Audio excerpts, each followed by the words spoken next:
Alright, welcome back to another episode of Dave Makes Food. As you can see, I'm back in Japan, and for the next few months, I'll once again be looking for new and interesting foods. Last time I was here, for a majority of the trip, I just kinda ate what I felt like that day, which ended up being an insane amount of noodles, hot pot, and spicy foods wherever I could find them. But this time, I'm really going to make an effort to only eat the specialty foods of each region. Even though Japan is a small country by land, it's separated into 8 different regions, which are further separated into 47 different prefectures, with each having their own culinary specialties. Many of them have foods that you will literally only find within them, which brings us to the first city of our new Japan food adventure, Utsunomiya. It's located at the northern end of the Kanto region and is the capital city of Tochigi Prefecture. Utsunomiya is well known as the gyoza capital of Japan, with residents consuming 2 to 3 times more than the national average. Gyoza usually consists of a flour dough wrapper and a ground pork and cabbage filling, which can be flavored by various seasonings. They can be fried, steamed, and boiled, but are most commonly pan-fried, giving them their signature single flat crispy side. They are so famous in Utsunomiya that one of the first things you see when you leave the train station is a statue of the goddess Venus emerging from a gyoza. As you can see, it's pretty sunny out. It's a light 34 degrees Celsius today, and when it's this warm, there's nothing better than some sizzling hot gyoza. I'm kidding, obviously, most foods would be better, but I did say I'm going to make an effort to eat the specialty foods of each region, so let's head to our first restaurant. I hope this video does well because I could have been eating a huge bowl of cold noodles instead. The first stop on our gyoza tour is Jugamu, a small gyoza restaurant with about 10 seats. Google said it's pretty popular, so I came right when it opened.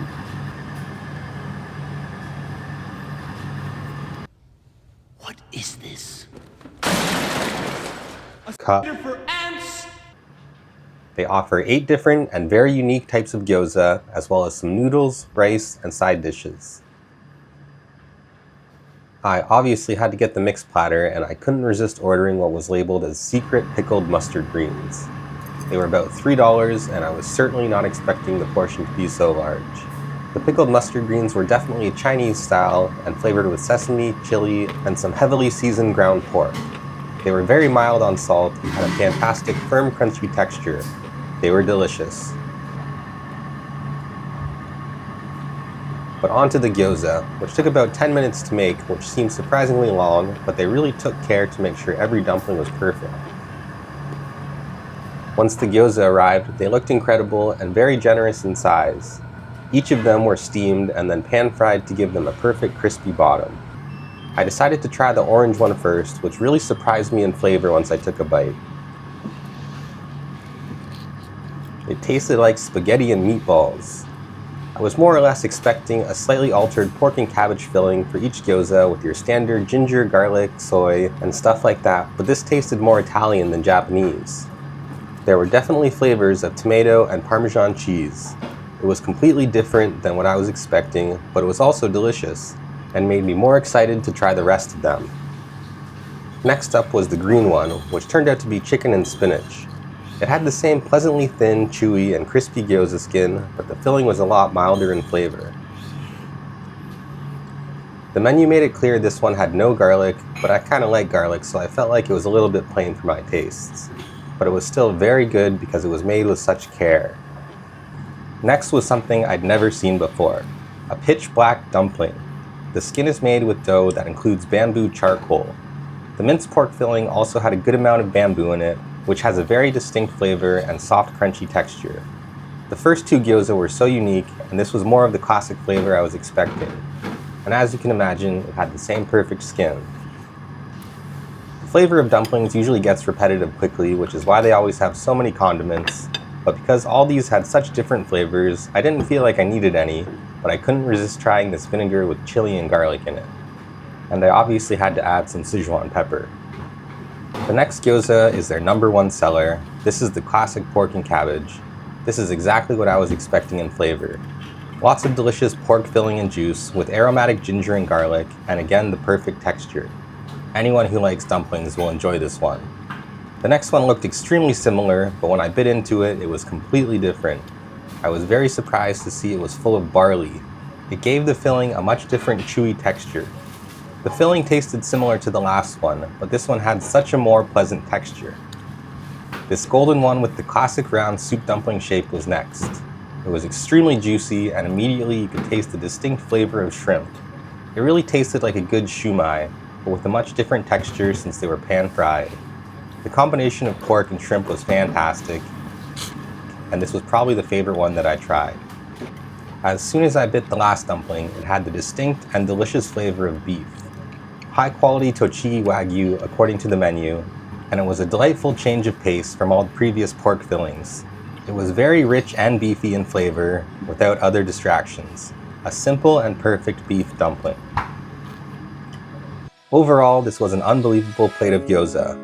Usually when I eat gyoza, I get flavor fatigue pretty quickly and need condiments, but here they were all so unique and different, I was still excited to taste the different flavors, even at number 7. I know I said it a lot, but each of them had perfect chewy and crispy textures, as well as a delicious filling, although some were definitely more tasty than others.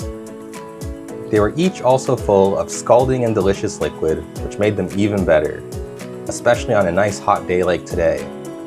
This was an incredible and definitely unique dumpling experience, and a great way to start my gyoza tour of Utsunomiya.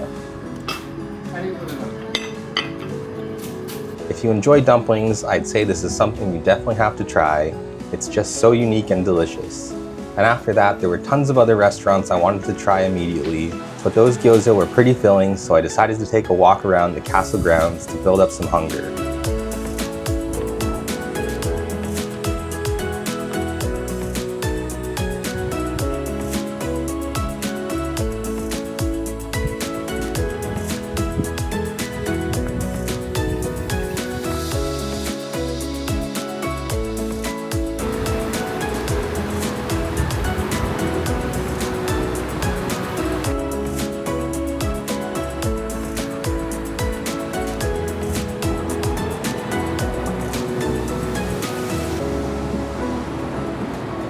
Alright, this next spot is probably the most famous place to eat gyoza in all of Utsunomiya.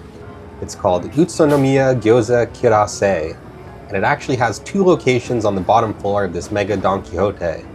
One is a shop with a daily rotating menu, and the other has 5 different popular gyoza restaurants, all operating under the same roof. We're going to the daily shop for now, but we'll obviously try the other store later. I took a look at the daily menu and decided to order some shiso gyoza, as well as these very interesting green ones. They looked like they would be served cold, which sounded amazing after my very warm walk around the castle. The shop also somehow had even smaller water glasses.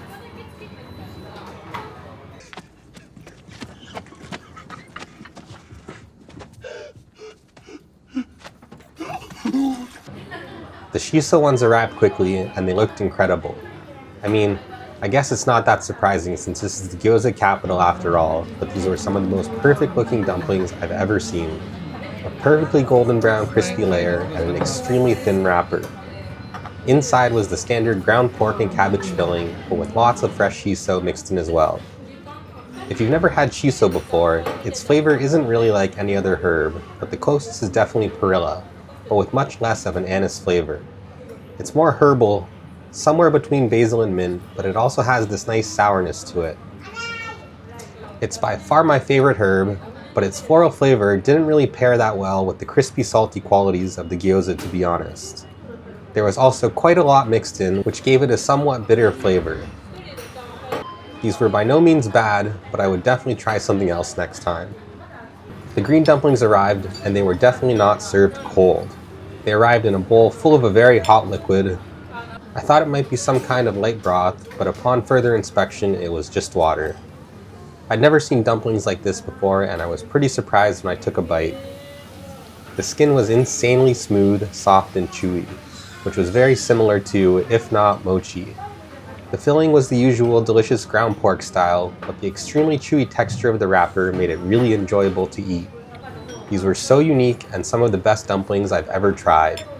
As usual, the fatty and salty pork flavor of the dumplings did start to become repetitive, but that was easily solved with some citrusy ponzu sauce. Even though I didn't love the flavor of the shiso ones, they were still way above the average quality of gyoza I've eaten in my life, and this was a fantastic second lunch, but that was enough gyoza for one day. Just kidding, we're gyoza limit testing today. We came back to the other Kirasse restaurant a few hours later for dinner. Like I said before, there's 5 different popular gyoza restaurants operating here, and you can order from any or all of them.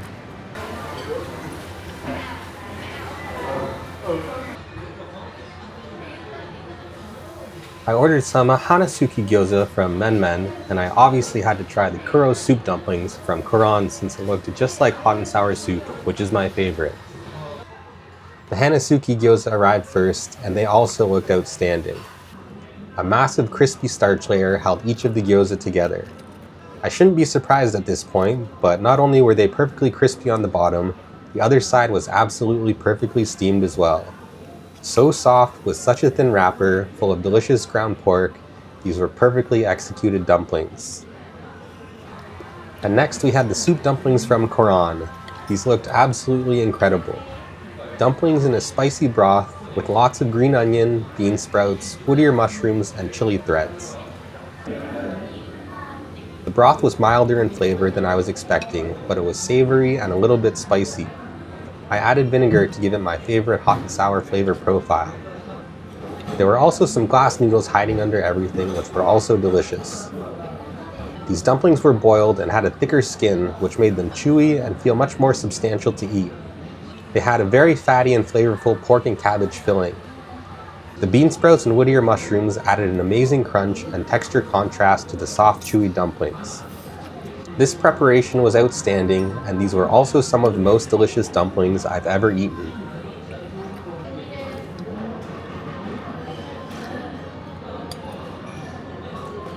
I thoroughly enjoyed both of these gyoza dishes, and I wish I had room for more, but honestly, that was a lot of dumplings for one day. And that was the end of my first day in Utsunomiya, the gyoza capital of Japan. I tried 4 different restaurants, and all of them were absolutely incredible. All of the dumplings were prepared and cooked as well as they possibly could have been. I especially enjoyed the 7 different flavored huge soup dumplings from Jugamu. That was definitely my most enjoyable experience of the day. And I also hope you enjoyed this video. Please like and subscribe if you did. Let me know in the comments if there's some kind of gyoza you'd like to see, because there's truly an overwhelming variety here. Anyways, that's it for this one. I'll see you in the next video from Utsonomiya. Thanks for watching.